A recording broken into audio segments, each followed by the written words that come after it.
Welcome back to Red Glasses Talks. The focus has been the last few weeks, be priority driven. And underneath that, we've talked about the focus on the father, how to be an effective father. And we've said the last few weeks there are 5 keys to be an effective father. So all I want to do today is to give you a review of those and then close it up. So number 1 key, dads that have their priorities together. That makes an effective father. Key number two, dads that have their attitudes right. Number 3, dads that communicate their love. Key number 4, dads that affirm their children in every way.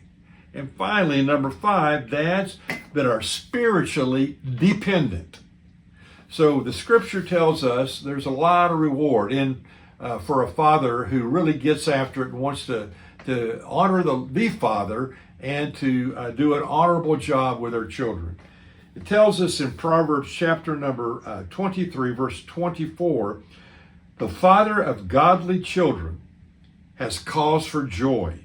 What a pleasure to have children who are wise. So I want you to be reminded, Dad, that you are the most powerful person in the world in your child's life, the most important person. So I want to close with this, and hopefully it will touch your heart. When Mike was 3, he wanted a sandbox, and his father said, well, there goes the yard. We'll have kids over here day and night, and they'll throw sand into the flower beds, and cats will make a mess in it, and it'll kill the grass for sure. Mike's mom said, it'll come back. When Mike was 5, he wanted a jungle gym set with swings that would take his breath away and bars to take him to the summit. And his father said, good grief, I've seen those things in backyards. And do you know what they look like? Mud holes in a pasture. Kids digging their gym shoes in the ground. It'll kill the grass. Mike's mom said, it'll come back. Between breaths, when Daddy was blowing up the plastic swimming pool, he warned, you know what they're going to do to this place?